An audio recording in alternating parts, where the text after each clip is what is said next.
Hi, everybody, and welcome back to Plot Unknown. My name is Luke. Oh, and my name is Melissa. And you are listening to the episode M for Mrs. Doubtfire. Wow.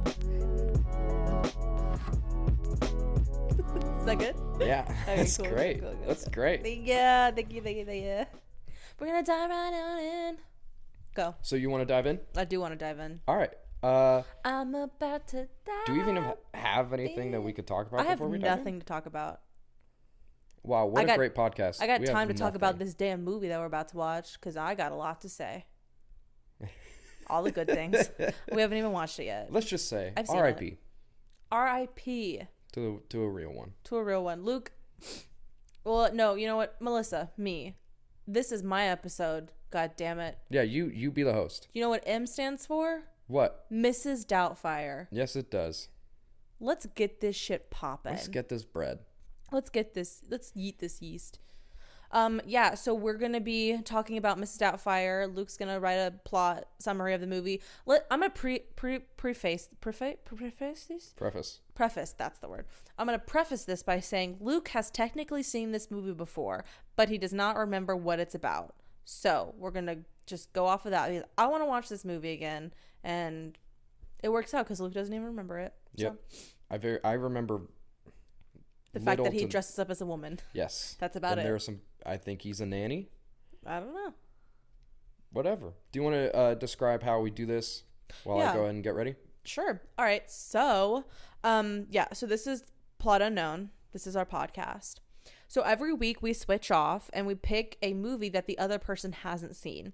So this week, for example, Luke has not seen or does not remember Mrs. Doubtfire. Yeah, we get kind of loosey-goosey with it sometimes. We work with what we have.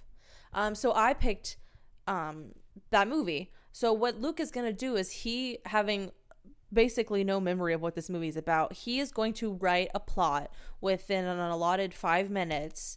He's going to write a plot of what he thinks the movie is going to be about. We'll come back after those 5 minutes. He'll read what his plot is that he made up. We'll go watch the movie. We'll come back. We'll discuss what he may have gotten right, what he may have gotten wrong. We'll rate his plot about, 1 to 10, how good it is. And then we're going to discuss the movie, what we liked about the movie, what we may have not liked about the movie. And we're going to rate the movie as well. It's a good time here. It is. Actually, before we go into this movie and before we start the plot, I feel like we should kind of talk about Robin Williams for a second. Okay. Not the suicide part, because that's sad. I don't want to focus on sad shit. But man, what a good fucking actor. True. He's all the good things. I have Jumanji, the goat. That's not the goat. You ever seen Hook, bitch? Yeah. That's the fucking goat. I haven't seen Jumanji. I'm gonna be honest with you. That one movie about Peter Pan? Yeah, that's the one. No, you and I have talked about Robin Williams many a times, and I always bring up this movie where his kid commits suicide by doing autoerotic asphyxiation, however you say that word. Yeah. I'm just gonna gloss over it like I said it correctly. And it's tried. about him as a dad coming to being terms. ashamed of it and then not being ashamed of it. Maybe his kid didn't. I don't know. I don't even remember the name of the damn movie. I watched it, I think, for that film class I took. The one of the 2 film classes that this entire podcast has taken. Oh, I was like, I've only taken one so far. Hey, I'm about to take one next Skillshare. Hit us up. We'll take some of your movie classes if you What? sponsor us. Oh, hell yeah, let's do it. Erect.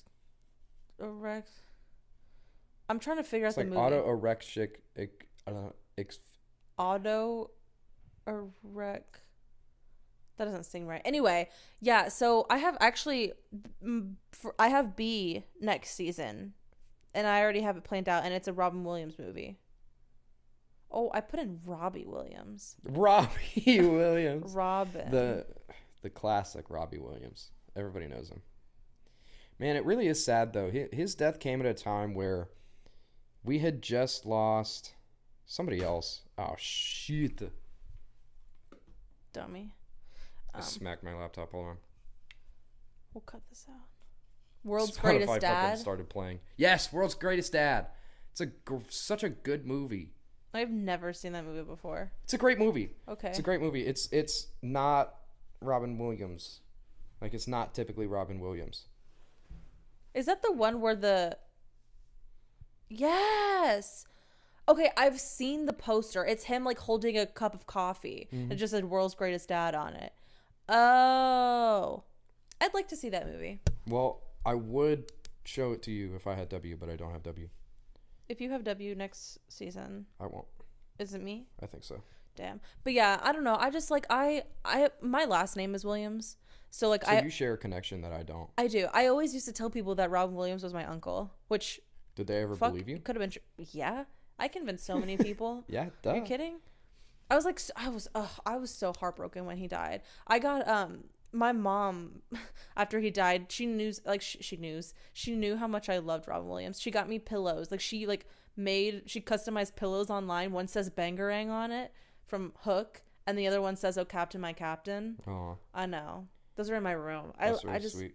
I love Robin Williams, and he was always, his movies have always brought, like, such, like, soft, like I was gonna say softness into my life. I don't know. That's not the right word. Joy. Yeah. Like joy. And he's so funny. And he was so, like, just a beautiful human being. It's such fucking depression and all that shit. It's just.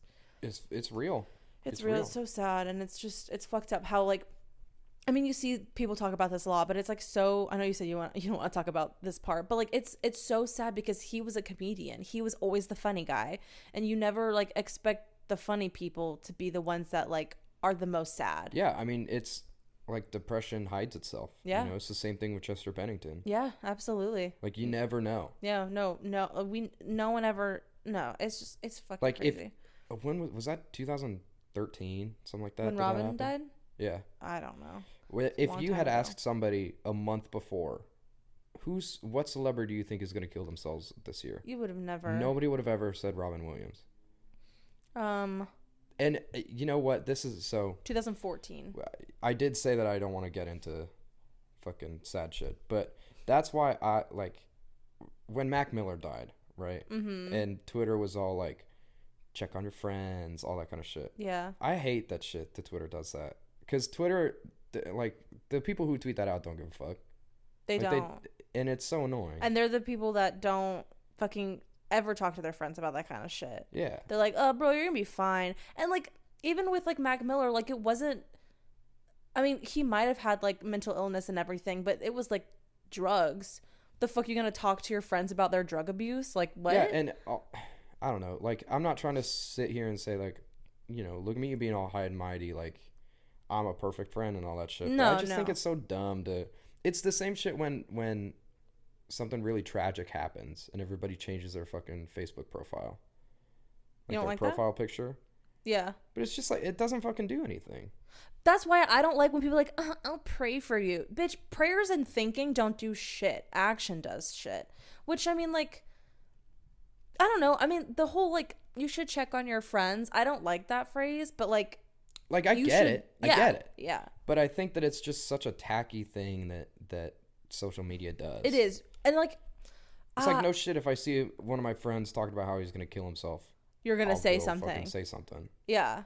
But, like, it's always when, like, a celebrity dies when people start saying this shit. Like, you should already know that you need to, like, make sure your friends are always okay. Yeah. Like, just make sure... I mean...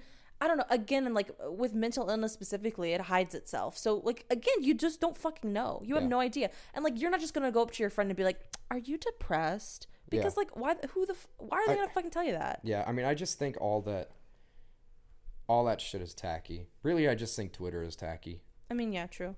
But I just, on the other hand, it does like present a source for people to come together and talk about their love for someone. And it's super sad that they like died, but you got to remember all the great things about them, which is so easy for people like Robin Williams. I mean, like with Mac, like I never really cared for his music, but he seemed like such a sweet, caring guy that like I totally understand why people are just like so heartbroken about that. Yeah, I didn't know shit about Mac Miller. Mm-mm. I never listened to his music. I mean, didn't like do any of that. There's so many people that died, like especially like I mean this year with like drug abuse specifically, like I don't know, like Lil Peep and everything. Fuck X though. He was a piece of shit. But like Lil Peep, he was fucking addicted to Xanax.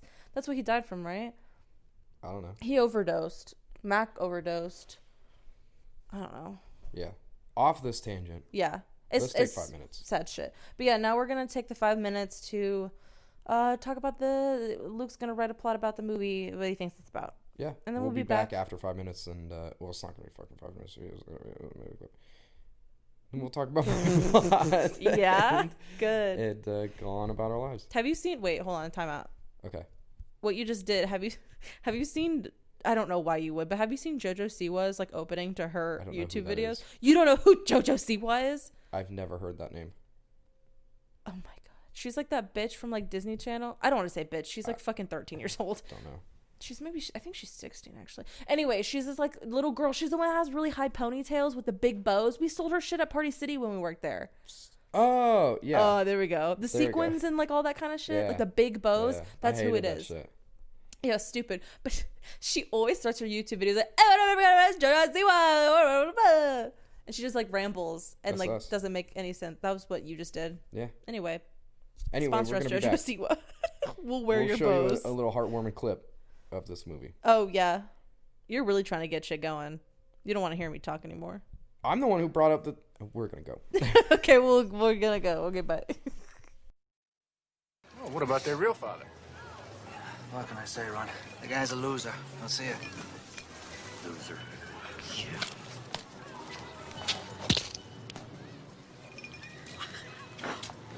Oh, sir.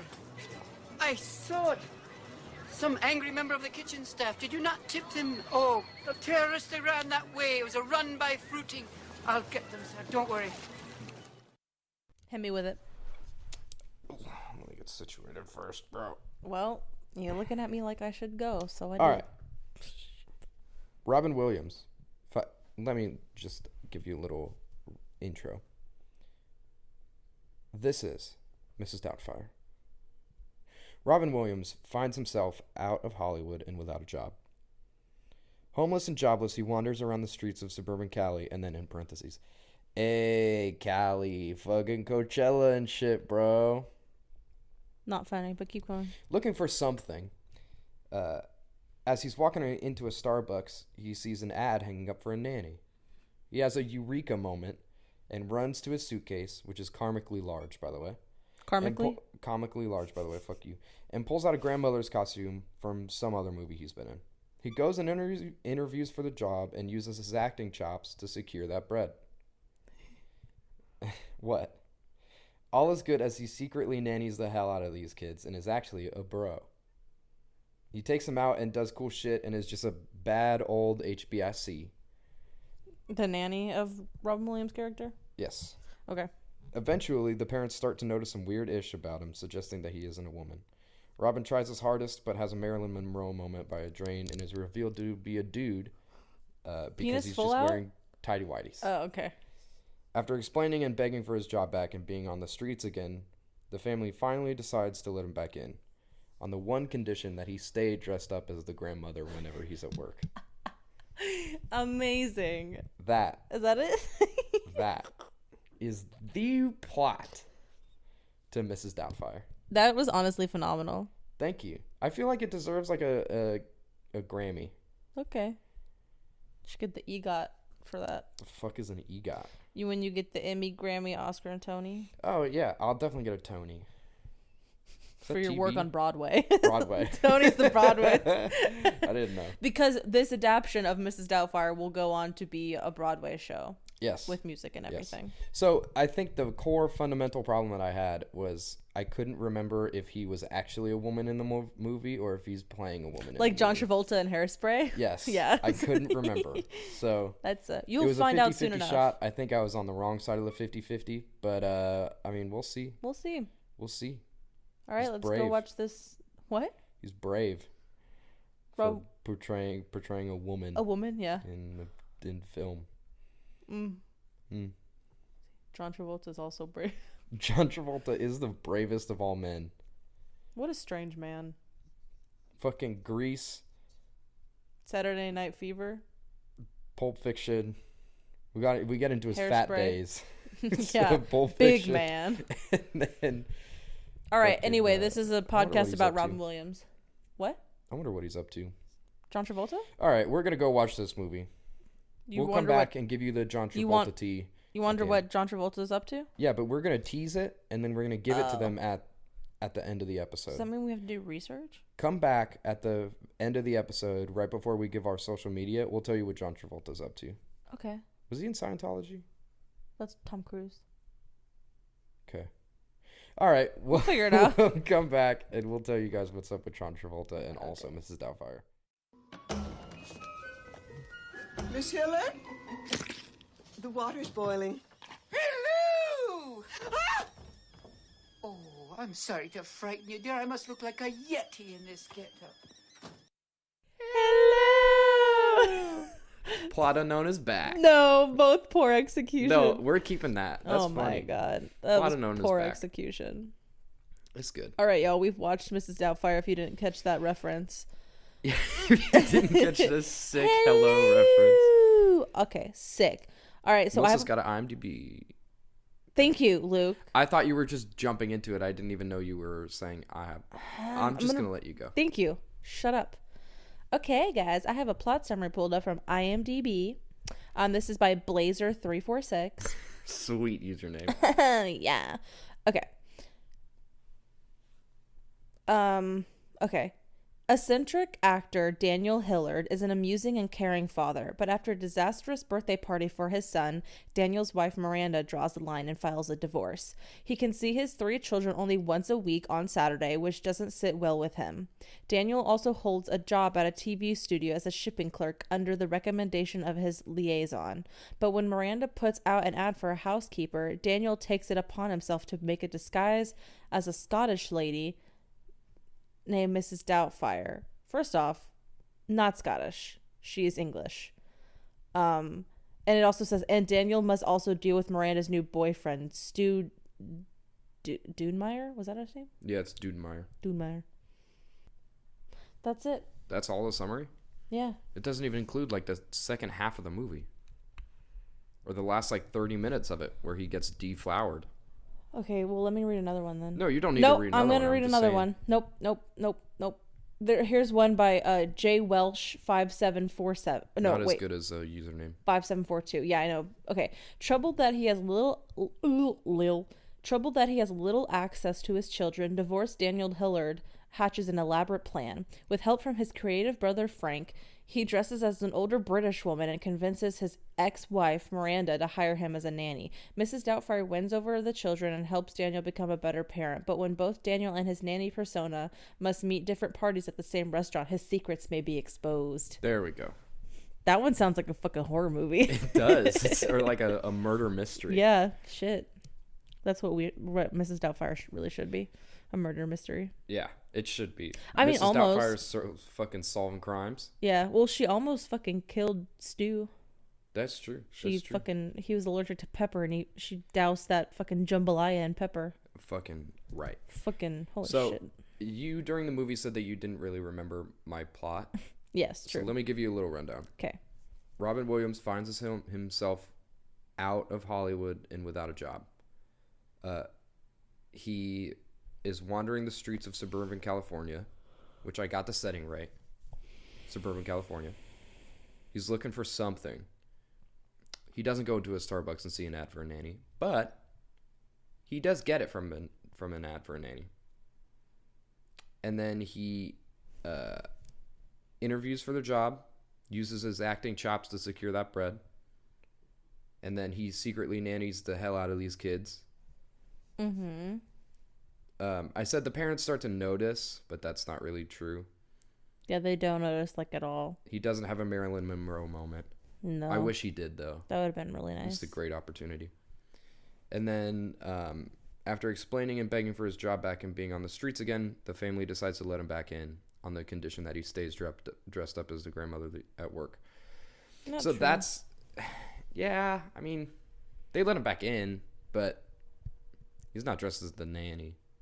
I wish. I thought that's where it was going. When they were talking on the set, yeah, I was like, he's going to just You can be the only grandmother. come back if you dress up as Mrs. Doubtfire. Yeah, well, I thought they were Even gonna though be like, all of his kids know that it's him. Yeah, I thought legally they were going to be like, well, you can't see him without supervision. And then Robin Williams is like, but what if it's not me? But everybody knows that that's who he was. Mrs. Doubtfire. That's the new character. Doubtfire? Yeah. He just makes a new persona. Oh, yeah. Just a little tweak, a little different. Maybe. Just one letter off. Yeah. Oh, I'm yawning. Fuck. Yeah. I was about to say something. I don't remember what I was going to say. Oh my god, I have no idea. Oh, I'm going to give you probably like a 4. I think a 4 is a fair rating. Okay. I think it's fair. 4 or 4.5. Yeah. It wasn't bad. It wasn't bad. It wasn't like great. vaguely accurate. So, except for the ending part. You know, that's exactly what I would have expected for myself too. Vaguely accurate? Yeah. Yeah. With like having seen this movie once and not really knowing, but like having at least seen it before. Yeah. It's kind of exactly what I would expect. Yeah. I didn't think it was that bad. I thought you were like generally Close. Close, yeah. Yeah. I was gonna say spot on, but that's kind of redundant and not true. But yeah, you're pretty close. I'm gonna give you a nice 4 and a fucking quarter or something. Oh, I'll take that. Okay. So, let's dive in to the film. Okay. What do you want to talk about with the film? I don't even know. Great movie. Yeah, I always great movie. I always dive in with a good. Oh, that's a great movie. I really like this movie, which is true. We've picked really good movies outside of 1 and 2 technically, but that's Emma's fault. Yeah, that is Emma's fault, and B was your fault. So I have picked great. I still movies. like Black Christmas. Okay, whatever you say. This is such a fucking family friendly movie, and it's sad, but it also brings a lot of joy, and there's so many good scenes like that. Just like it's one of those movies where there's a lot of maybe not good quotes, but good scenes that you always remember. Every time I think about Mrs. Doubtfire, I either think about that scene where she shoves the meringue pie in her face and says the whole hello part, or when she's dancing to Dude Looks Like a Lady, and when she's sweeping and everything. They're good scenes. Yeah. And the run by fruiting part was fun. Oh god, it's so good. You're right. I don't think there's a lot of quotable stuff, but there's a lot of really memorable scenes. Yeah, absolutely. Like when she fucking, like you were saying, throws the fucking lime at the guy's head. Yeah. She's like, oh, it was did you not tip him? This is funny. Or in that same scene when he tries to buy the beer for that girl. As Mrs. Doubtfire. Mrs. Doubtfire in his regular voice. That's funny as fuck. She's like, no, I'm good. That's man.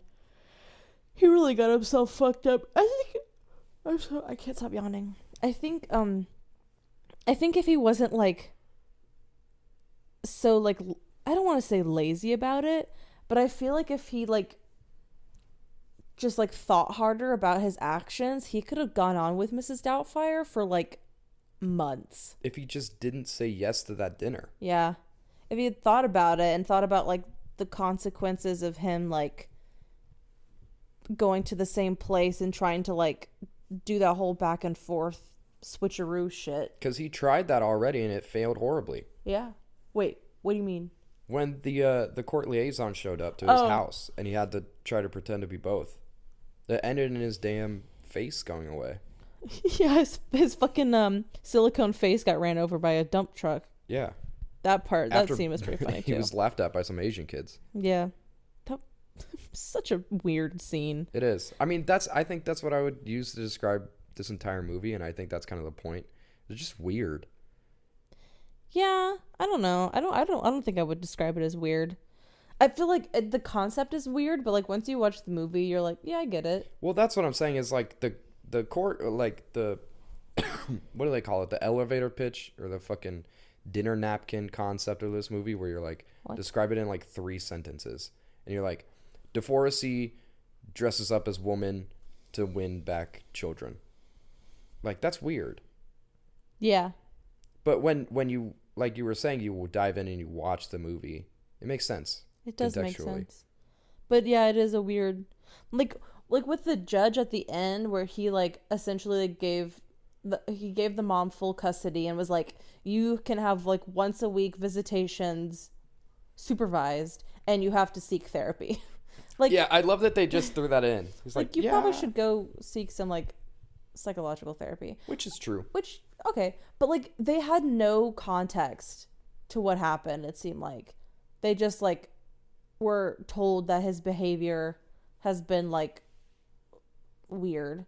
It seems like he was just like, the wife was like, yeah, I guess ex-wife was like, yeah, he dressed up as a woman for like 2 months and like essentially like babysat our children. Like that is weird, but like I feel like if context was given, especially where like his job comes from, like he's a voice actor, he's like an actor, so he's obviously like good at what he does. Fuck. Yeah, if the judge could watch the movie back, he would understand. Yeah. That breaking a fourth wall, fifth wall, and sixth wall. But yeah, breaking a lot of walls. But yeah, you're right. If he just had some context and watched the movie himself, he would have been like, duh, he'd get it. Yeah, I get it. Maybe not, but who knows? I like that idea. One can hope. What? One can hope. Yeah, one could hope. Along with like kind of weird, I think the other word that I would use to describe this movie, and it's just me, is fucking uncomfortable. Oh my god. I'm ready to talk about it. Yeah. So I don't know if I think we've talked about it on the show before, like scenes where people break in to a house, or we talk about it in Paddington, but we're not there yet. Or when somebody's just doing something they're not supposed to be, or somewhere that they know they shouldn't, and there's like an inkling that they're gonna get caught. Yeah, when you know that they're gonna get caught, it makes me so uncomfortable. It's cringy. It's is. not cringy in like a this is bad kind of way. It's a cringy because like you know the inevitable is gonna happen. Yeah, it's not like cringy as in like Noelle and Cody would watch it. It's cringy in like it hurts me physically. Yeah. And I like really react poorly to that. You do. Yeah. Because like I physically cringe during that kind of stuff. Yeah. And that is just the whole movie, kind of. Yeah. So the whole movie, I was just so uncomfortable, and also with the fact that like. But not in like the movie is bad kind of way. No, the movie's great. Yeah. But it just makes me so uncomfortable. Yeah.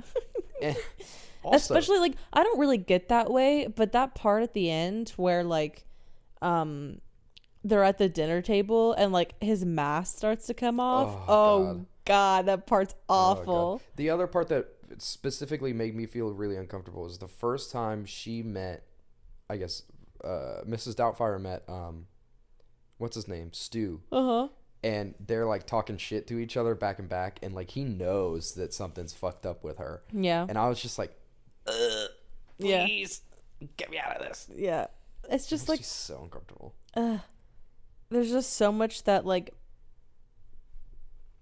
Daniel's character, like Robin Williams' character Daniel, like there's so much that he knows, and so when he like is Mrs. Doubtfire, like he just like he knows too much. Mm-hmm. And that's like also when they do the interview and she makes Robin Williams makes her tea. Yeah, and she's like, "Wow, you really know your way around a kitchen." Because he lived there, y'all. Yeah. Like he knows the kitchen because he lived there. Fuck, it's so and like the way he like gets around those questions are so smooth, and like you just know that the character is like a good actor. And which is funny because Robin Williams also was a good actor. That's so true. It's like it's easy to be able to relate that. Yeah. That's why it's such a good character. Yeah. Because it's totally believable. He's not good. Like he's not a good person.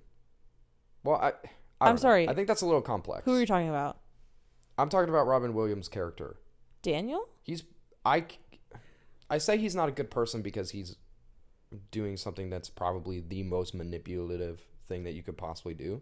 Yeah. Just pretend to be someone you're not and like feed information that you want to your ex-wife during a divorce. Yeah, but on the his intentions are like. Sorry, I know you can hear that. Good. Yeah, that's the thing is that like I totally get that, and I agree with that, but you got to think about like the situation as well. It's like he didn't like. Yeah, I mean he wasn't like super responsible as a father, but he wasn't a bad father, and he completely cared for his children. Like, it does not warrant him getting only 1 day a week visitation with his kids. Like, that's fucked up. No, and, like, I and then his wife, fucking Sally Field's character, I don't remember her name. Miranda, yeah. She was just upset with him and with the divorce, and she didn't want to help the fact either, even though she knows that he's a good father too. It's just like really annoying. And like, you kind of get where he's just like, I'll do anything to be able to like hang out with my kids.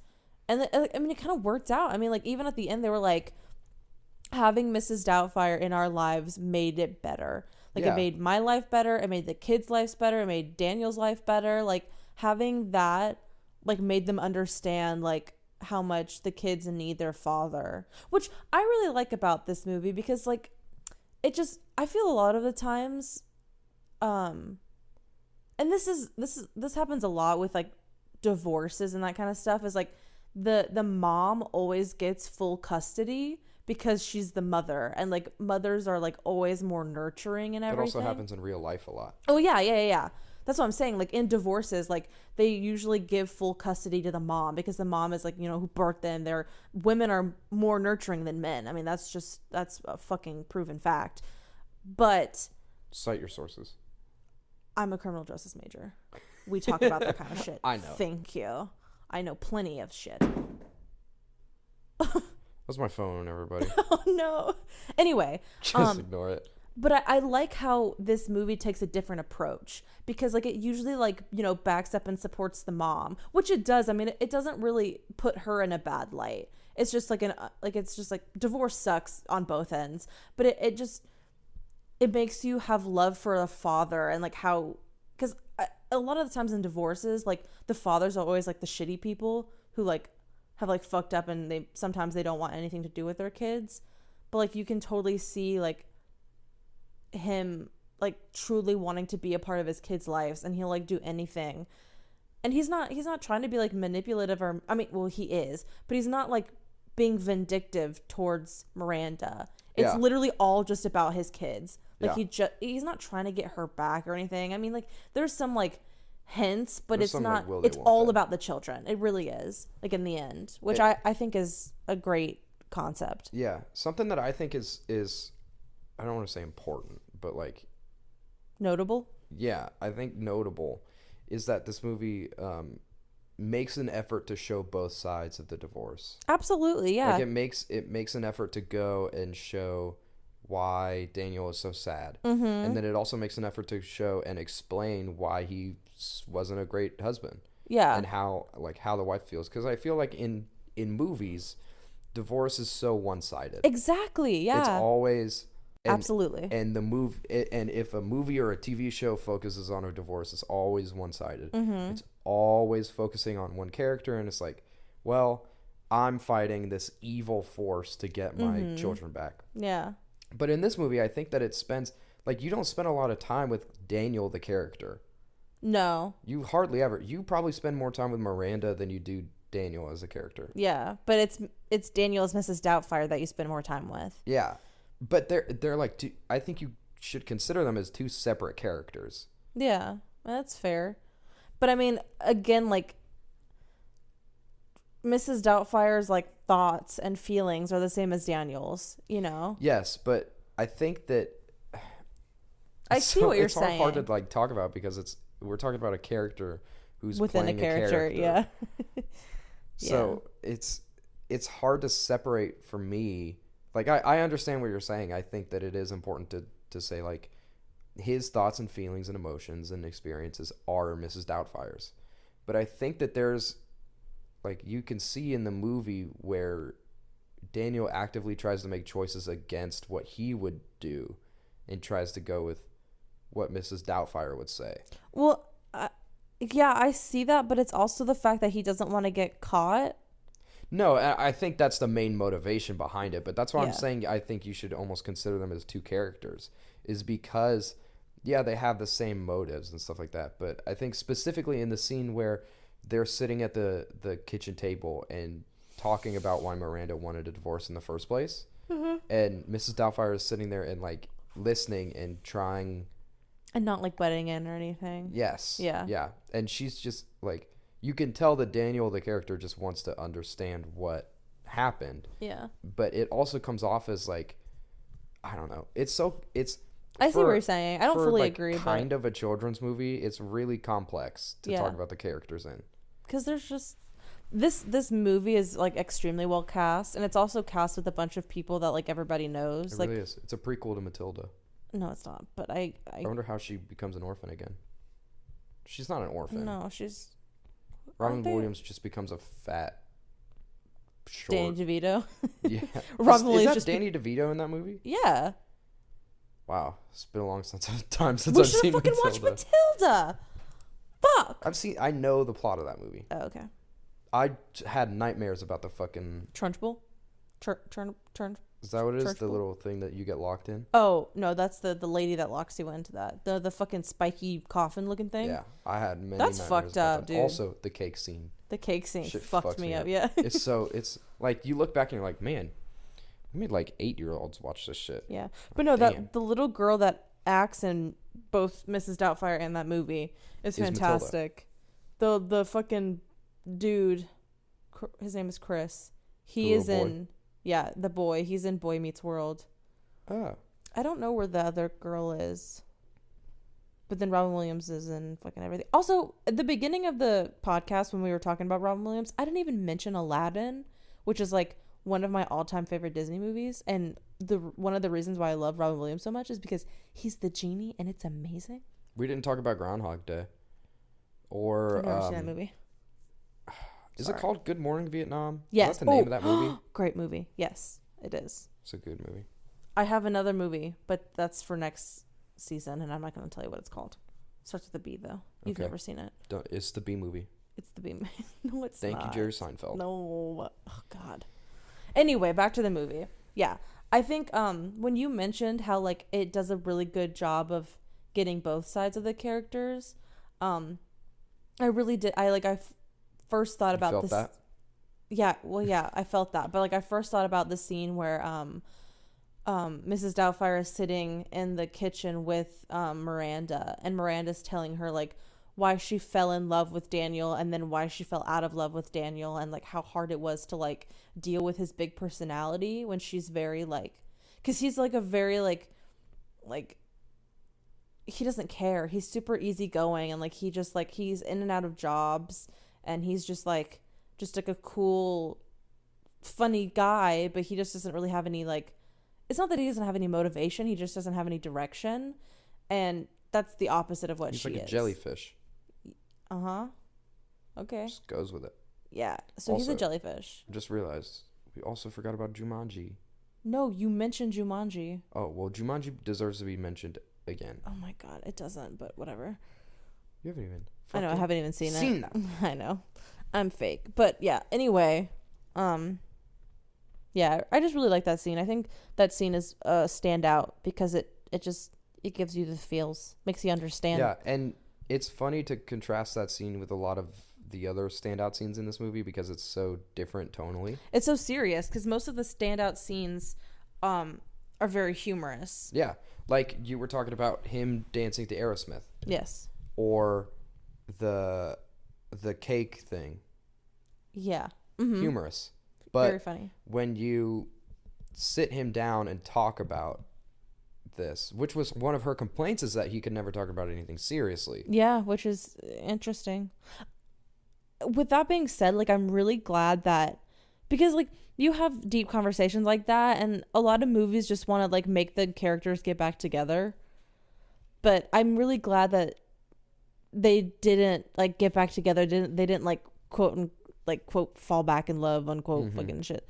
They just, like, they got a better understanding of who they were as, like, parents and as individuals, and, like, they knew that they still had, like, they cared for each other, but they weren't in love with each other anymore.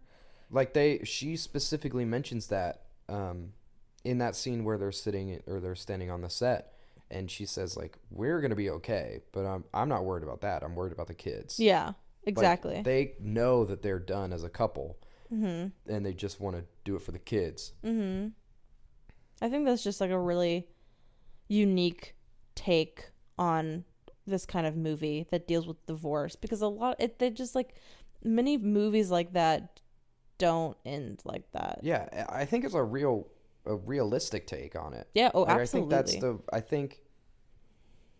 I don't know. I think that like media kind of influences the way people act a lot. Mm-hmm.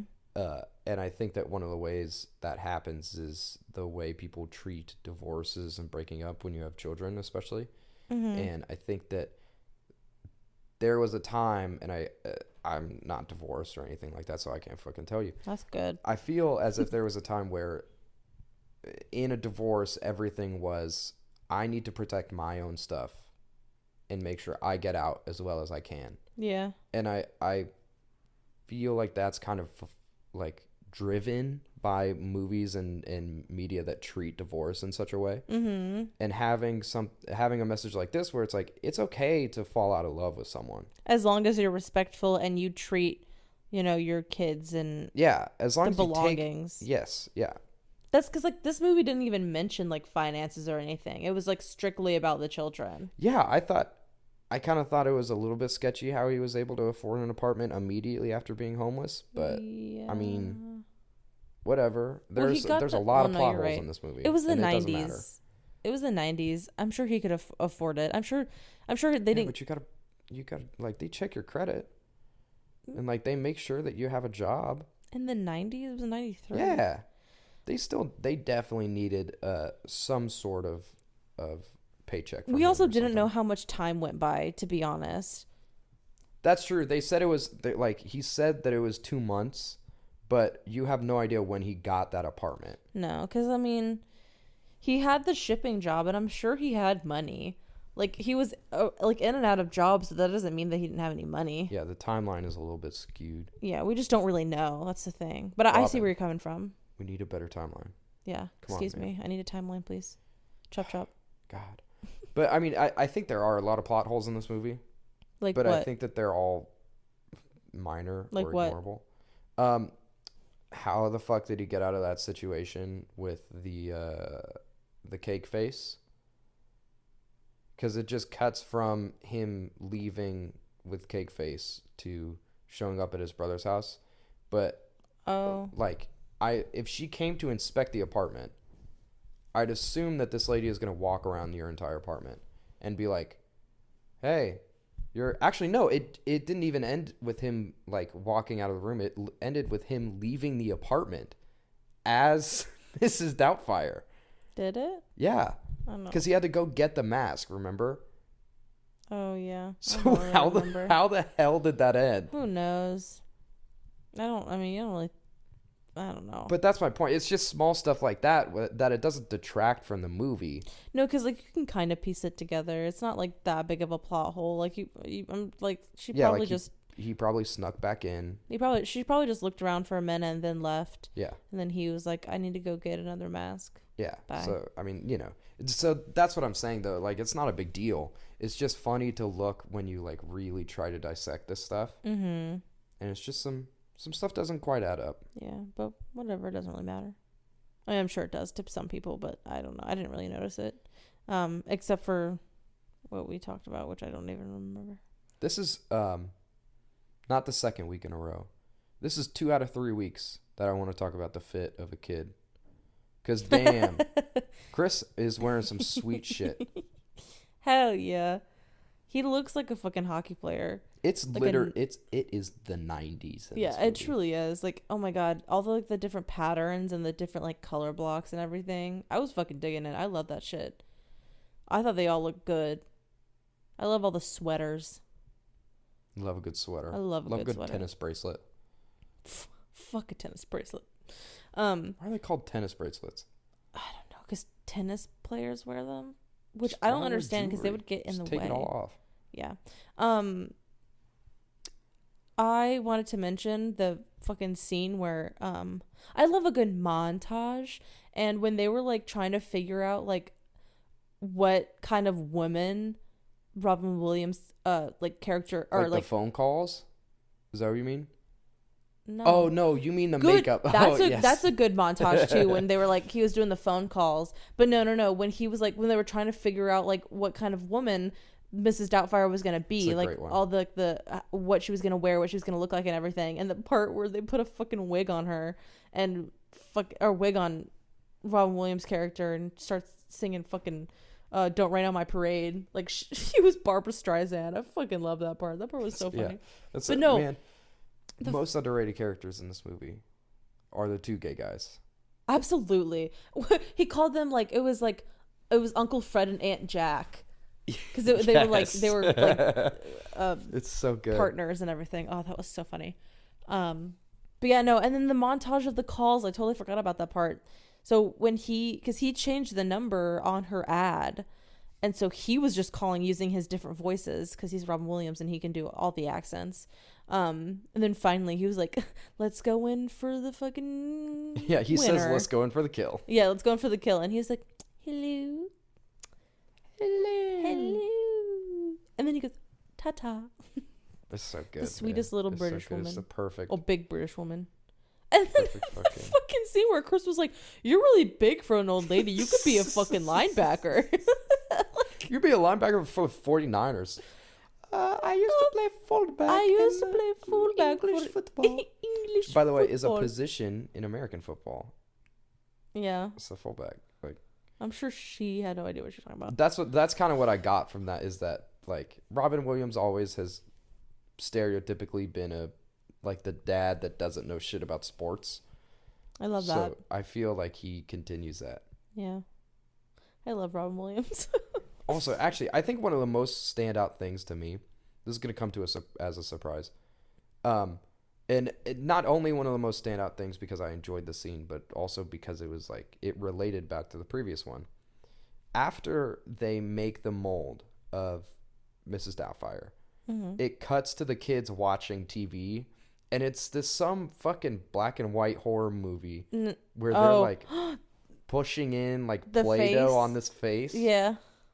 A, I don't know what that was, but it looks cool as fuck. Yeah. And B, that's so cool because it relates really sneakily back to that them last building scene. the mask. Yeah. Yeah. And they start The no. Frankenstein's monster out here. I fucking remember that scene kind of freaking me out when I was younger.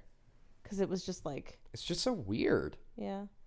This is also really random, and I don't know how it worked out the way it did, but I remember getting you know how sometimes you can get bundle sets of movies? It'll come with like 2 or 3 different movies, and usually they'll go together. But I remember having a bundle set of Mrs. Doubtfire and then Tom Hanks movie Big, where he It's a I weird don't mix. I know it's the fucking I don't understand how it worked out that way, but I remember having those 2 movies in a bundle together. It's weird. It's it's not like it's the same actor. Fuck. Maybe it's the same director. Maybe I could see that. Big is a good movie. Big is a good movie. It's been a long time since I've seen that movie. Yeah, I remember. This is really weird, but I remember this was I think I saw it when I was during not I don't want to say sexual awakening because I was very young when I first saw it, but there was this scene where he was in the apartment with this girl and she like took her shirt off, and I was like, huh. In Big? Yeah. Do you remember that scene? No. Oh, well, he was like, he obviously never touched tits before, so he was like touching her boobs, and I was like, what is happening? I kind of feel you that, but with Forrest Gump. When he's like in Jenny's room when it's raining after the Vietnam War. Bro, did we both have sexual awakenings with Tom Hanks movies? Dude. Maybe. Wow, that's why I am turned on by Forrest Gump. That movie turns me on. What? Wait, what do you mean? That movie turns me on. Why? I don't know. Like, seeing a man without legs. Stop, Luke, you gotta stop talking. Ew. Oh my god, not ew, but like, what the fuck? I hate that. You don't like shrimp? No, I do like shrimp, but like, what Not do you mean? sexually. Do you like shrimp? You don't even like seafood. What? Wow. All I can think about is that fucking She's Nubs song. Love me some NoFX. I hate everything that you just said. You know, they're racists. Ginny is No, they're hot. not racist. They're just douchebags. No effects. I don't fucking care about pop punk. That's literally just a punk band. Oh, I don't listen to their music, so I just know the She's Nubs song because that song rocks. She's totally cool. She's Nubs. Yep. She has to climb into like a backpack on some dude's back and fucking leave the bar. I love it. Great song. Anyway, back to Mrs. Doubtfire after that very strange intermission. Mrs. Doubtfire and NoFX. What a better combo. Stop. You got Anyway, anything else? no, I think that I just, good movie. Everybody should watch that movie. Yeah. It's a classic, truly. Yeah, this is gonna come in terms of rating similar to like my last movie in that it's so different from so many of the other ones that we've seen. It's hard to give it a number on a scale related to like how do you compare this movie to Last House on the Left?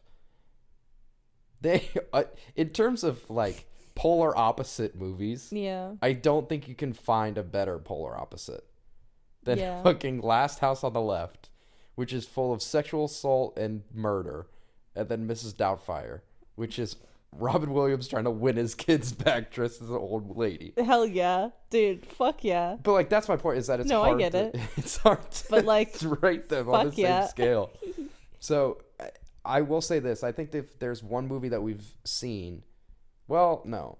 I think in terms of so far, we're almost halfway. Actually, I have no idea.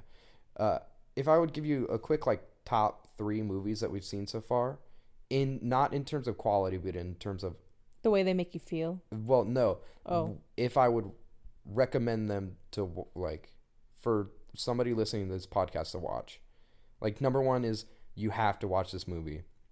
Number 2 is you should watch this movie. Number 3 is you also should watch this movie. Okay. Number one is Drive. I fucking love that movie. Yes. It's great. That's a good movie. Number 2 and 3 are tied, and number 2 and 3 is Kiki's Delivery Service and Mrs. Doubtfire. Yeah. Those are the 2 best other movies we've seen. Yeah, absolutely. So, with that being said, what are you rating Mrs. Doubtfire? You didn't even give me time. I'm going to give it a... This is the first one I'm not looking at my rankings. Yeah. I'm going to give it an 8. Okay, I'm going to give it a 9. Wow. I have a lot of nostalgia High with this praise. movie. And... I want to take our average ratings at the end of this, too, to see, like, what we give movies. Okay. Or it's like a 7. Mine's probably like a 8. Like an 8? Probably. Probably. Maybe also a 7. I don't know. But yeah, no, this movie deserves a 9. It's so good. Yep. Do you want to tell people where they can watch us and follow us while I look at what I have in store for next week? Because I don't remember. Yeah, we also said something about how we were going to see what John Travolta's up to. Yeah, you already forgot.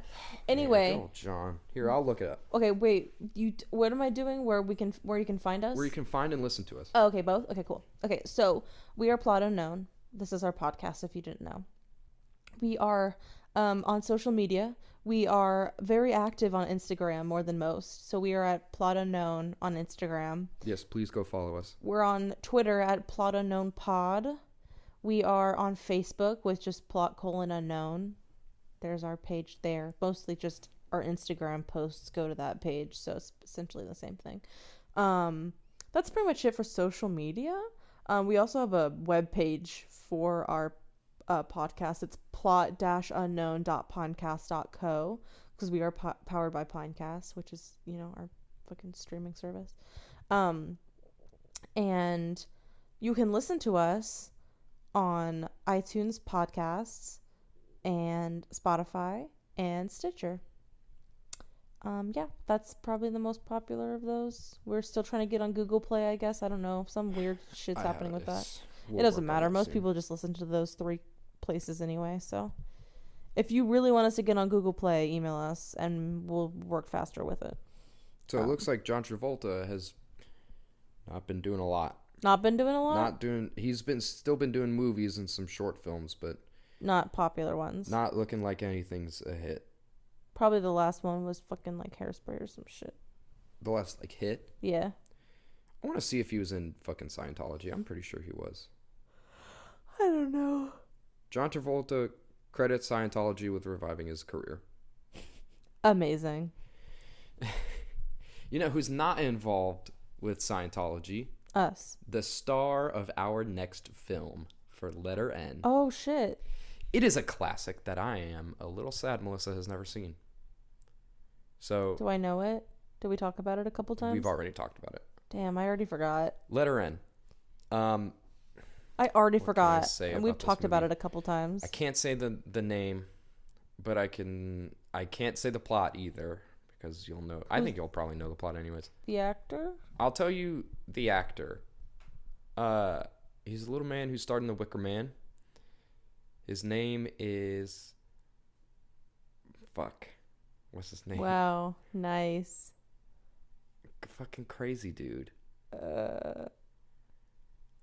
Not the bees. He was in... What? What is his fucking name? Give me the fucking money.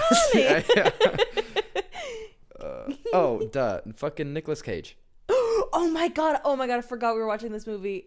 Yeah. Oh no. Nicolas Cage starts with the letter N. I'm sure you can fucking figure it out Oh, yourself. 'cause I This is haven't going to be the seen it. first 10 for us. Shut the fuck up. No, it's not. See, you're going in with like, oh, this is a meme movie. Like, this is going to be terrible. The first one is actually really good. All right, man. The second one sucks. The first one is fantastic Okay, movie. I'll keep an open mind. All right.